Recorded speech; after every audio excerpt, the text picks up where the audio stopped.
Hello and welcome back to our channel. So today in this video we will be discussing about how you can change currency in your PayPal account. So without wasting much of our time, let's get straight into the video. So first and foremost, all you need to do is simply tap open a web browser of your preference and type in the URL www.paypal.com. So once you do this, you will end up in the official website of PayPal.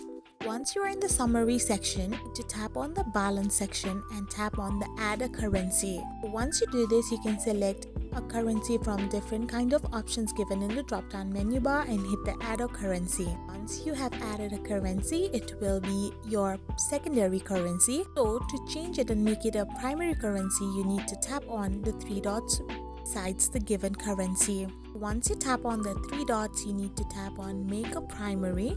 So after this is done, your selected currency will be changed into your primary currency.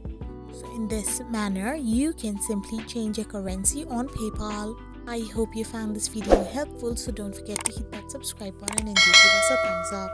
We will be back again with these informative videos. Thank you for watching.